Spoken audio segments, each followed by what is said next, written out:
अस्सलाम वालेकुम जी बच्चों जी, क्या हाल चाल हैं? ठीक है आपके? अच्छा बेटा जी, क्लास 6 आज जो हमारा टॉपिक है वो आपके यूनिक नोट्स में से आपका चैप्टर नंबर 4 है, living organisms and their environment. ठीक है कि लिविंग ऑर्गेनिजम्स कौन से हैं और वो हमारे इन्वायरमेंट में उनका किस तरह का कैसा ताल्लुक़ है। और ये जो आपके यूनिक नोट्स है बेटा, इसका पेज नंबर आपको मिल जाएगा 18 पे। आपका लॉन्ग क्वेश्चन नंबर 1 है कि explain the biotic components of environment.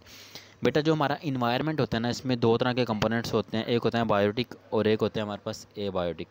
ठीक है, बायोटिक कहते हैं, बायोटिक का वर्ड बायो कहते हैं लिविंग ऑर्गेनिजम्स को। ठीक है, तो बायोटिक कंपोनेंट्स मतलब जो आपके इन्वायरमेंट के लिविंग कंपोनेंट्स हैं ना, जिंदा चीज़ें हैं, उनको कहते हैं बायोटिक कंपोनेंट्स। ठीक है, और आप ही के इन्वायरमेंट में जो मुर्दा चीज़ें हैं उन्हें कहते हैं एबायोटिक। जैसे अगर आप अपने घर में इर्द गिर्द देखो तो आपको अपने घर में क्या नज़र आएगा? आपको प्लांट्स नज़र आएंगे, वो बायोटिक हैं। ठीक है, आपको अपने घर में छिपकली वगैरह नज़र आएगी, वो सारे बायोटिक हैं। ठीक है, आपको अपने घर में आंट्स चींटियाँ वगैरह नज़र आएंगी, वो सारी बायोटिक हैं। तो ये जो लिविंग कंपोनेंट्स हैं आपके इन्वायरमेंट के, वो सारे बायोटिक में आते हैं, और जो नॉन लिविंग है वो सारे के सारे एबायोटिक में आते हैं। ठीक है, अब बायोटिक में नंबर 1 पे हमारे पास आते हैं प्रोड्यूसर्स। प्रोड्यूसर्स का मतलब है बनाने वाले।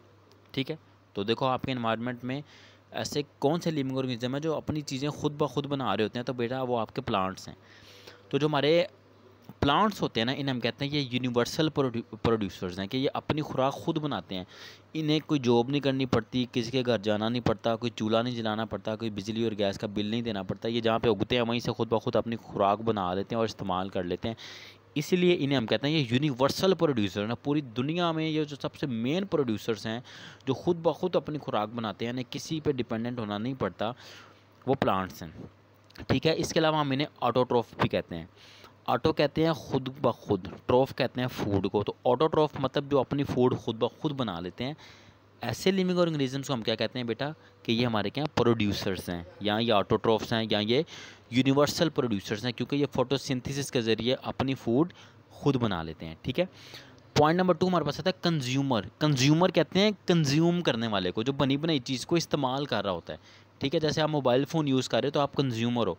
आप गाजर खा रहे हो, मूली खा रहे हो, आप कुछ भी चीज़ें खा रहे हो तो आप कंज्यूमर हो। ठीक है, तो जो बनी बनाई चीज़ें आप इस्तेमाल करते हो तो आप क्या हो? आप हो कंज्यूमर। ठीक है, तो कंज्यूमर की डिफरेंट टाइप्स हमारे पास आती हैं, जिनमें हमारे पास हर्बीवर्स आते हैं, कार्निवर्स आते हैं और ओमनिवर्स आते हैं।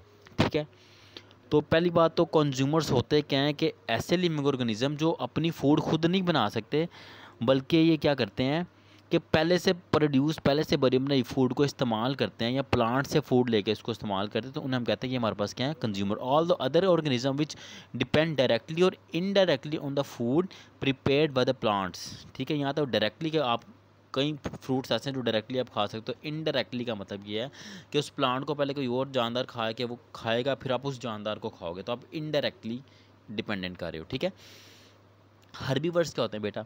हर्बीवर्स कहते हैं ऐसे जानदारों को जो पौधे खाते हैं, घास फूस खाते हैं। ठीक है ना, कि ऐसे लिविंग ऑर्गेनिज्म जो क्या करते हैं, घास वगैरह खाते हैं, उन्हें हम हर्बीवर्स कहते हैं। यहाँ पे मैं आपको दिखाता हूँ। फॉर एग्जांपल ये देखो, ये आपका ज़ीब्रा है, जिराफ है, ठीक है ना, और ये डियर वगैरह, काओ, एलिफेंट, ये जो आपके लिविंग ऑर्गेनिज्म है, देखो आपको सारों में नज़र आ रहा होगा ये क्या खा रहे हैं। ये घास खा रहा है, ये पत्ते खा रहा है, ये भी घास खा रहा है, ये भी पत्ते खा रहा है। तो ऐसे लिविंग ऑर्गेनिज्म जो क्या करते हैं, जो पौधों को खाते हैं, जो प्लांट्स को खाते हैं, उन्हें हम कहते हैं ये हर्बीवर्स हैं। दूसरा आता है कार्निवर्स। कार्निवर्स हम कहते हैं ऐसे लिविंग ऑर्गेनिजम्स को जो क्या करते हैं, जो हर्बीवर्स को खा जाते हैं, यानी कि जो गोश्त खाते हैं। मेन वर्ड कि ऐसे लिविंग ऑर्गेनिज्म जो क्या करते हैं, जो गोश्त खाते हैं, उन्हें हम क्या करते हैं? कार्निवर्स कहते हैं। अब देखो, सबसे पहले हर्बीवर्स ने खाया प्लांट्स को। पहले तो लिविंग ऑर्गेनिज्म घास खा रहे हैं ना, तो सबसे पहले तो प्रोड्यूसर्स आ गए। प्रोड्यूसर्स यानी कि पौधे आ गए। पौधों को किसने खाया? सपोज बकरी ने खा लिया, तो बकरी आएगी प्राइमरी कंज्यूमर, यानी कि सबसे पहले पौधों को किसने कंज्यूम किया, किसने खाया? बकरी ने।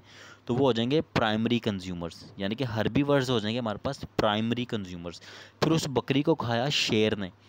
ठीक है ना, बकरी ने पौधे को खाया और बकरी को शेर ने खाया। तो प्राइमरी कंज्यूमर को यानी कि बकरी को खा लिया शेर ने, तो शेर हो गया सेकेंडरी कंज्यूमर। तो ऐसे लिविंग ऑर्गेनिज्म जो प्राइमरी कंज्यूमर को खाते हैं उन्हें हम कहते हैं सेकेंडरी कंज्यूमर्स कहते हैं, ठीक है, जिसमें आपका लाइन, टाइगर, फॉक्स, लोमड़ी वगैरह, कौवा वगैरह आ जाते हैं।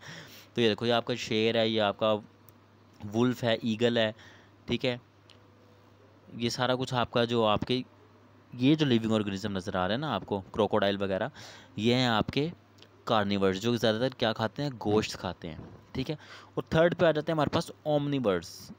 ओमनिवर्स क्या होते हैं? ओमनिवर्स कहते हैं ऐसे लिविंग ऑर्गेनिज्म को, ऐसे जानदारों को जो पौधों को भी खा सकते हैं और गोश्त भी खा सकते हैं। तो बेटा देखो, इंसानों की बात करूं मैं, हम क्या करते हैं, सब्जियां भी खाते हैं और हम गोश्त भी खाते हैं, तो हम क्या हुए, ओमनिवर्स हुए। बेयर है आपका जो रीछ वगैरह है, वो घास फूस भी खा जाते हैं और वो गोश्त भी खा जाते हैं, तो वो भी ओमनिवर्स हैं। आपका क्रो कौवा जो है वो घास फूस भी खा जाता है, इसके अलावा वो गोश्त भी खा जाता है। तो ऐसे लिविंग ऑर्गेनिज्म जो क्या करते हैं, जो घास फूस भी खा जाते हैं और जो गोश्त भी खा जाते हैं, उन्हें हम क्या कहते हैं, वो हमारे पास क्या है, वो हमारे पास ओमनिवर्स हैं, ठीक है। तो ये थे हमारे पास कंज्यूमर्स, कौन कौन से, प्राइमरी कंज्यूमर्स, सेकेंडरी कंज्यूमर्स, ठीक है। आखिरी चीज़ आती है हमारे पास डीकम्पोजर्स। बेटा कंपोज का मतलब होता है बनाना, डीकम्पोज का मतलब होता है तोड़ देना बनी बनाई चीज़ को। तो डीकम्पोजर्स ऐसे लिविंग ऑर्गेनिज्म को कहते हैं कि देखो बेटा, जब कोई प्लांट मर जाता है ना, या कोई इंसान या कोई जानवर या कोई कुत्ता बिल्ली कोई भी जानवर जब मर जाता है, तो आपने देखा होगा उसकी बॉडी गल सड़ जाती है, उसके ऊपर सुंडियाँ सी पड़ जाती हैं, ठीक है, उसके ऊपर कुछ अजीब से पौधे से उग जाते हैं। उन्हें हम कहते हैं कि हमारे पास डीकम्पोजर्स हैं, कि ऐसे लिविंग ऑर्गेनिज्म जो मुर्दा जानदारों के जिस्मों को खाते हैं ना, उन्हें हम कहते हैं ये हमारे पास डीकम्पोजर हैं, कि इसकी बॉडी को डीकम्पोज कर रहे हैं, तोड़े हैं। तो ऐसे लिविंग ऑर्गेनिज्म जो डेड बॉडीज़ को खाते हैं, जो डेड बॉडीज़ को ब्रोकन डाउन करते हैं, उन्हें हम कहते हैं डीकम्पोजर। ये हमारे पास आते हैं, बैक्टीरियाज वगैरह आ जाते हैं, फंजाई वगैरह आ जाते हैं, ठीक है। तो ये हमारे पास सारे के सारे क्या डीकम्पोजर्स। पर डीकम्पोजर क्या कहते हैं, उसकी बॉडी को जब खाते हैं ना, तो देखो अब उसकी बॉडी टूट फूट जाती है, तो उसकी बॉडी के अंदर जो इंपॉर्टेंट न्यूट्रेंट्स होते हैं ना, वो सारे के सारे न्यूट्रेंट्स जो है ना वो ज़मीन में चले जाते हैं, तो जिससे ज़मीन को भी फ़ायदा होता है। तो डीकम्पोजर्स हमारी ज़मीन को भी फ़ायदा दे रहे होते हैं, ठीक है। तो decomposers break down the dead bodies of living organism, ठीक है, वो लिविंग ऑर्गेनिज्म की डेड बॉडीज़ को खाते हैं, उससे ज़मीन को भी फ़ायदा होता है और उनको भी फ़ायदा होता है, ठीक है। ये थे हमारे पास आपके बेसिकली ये बायोटिक फैक्टर्स हैं। कोई क्वेश्चन हो बेटा तो आप लोग मुझसे पूछ सकते हो, बाकी ओवरऑल ये क्वेश्चन इंपॉर्टेंट है, इसको अच्छी तरीके से तैयार कर लेना। अल्लाह हाफिज़, अपना बहुत ख्याल रखना।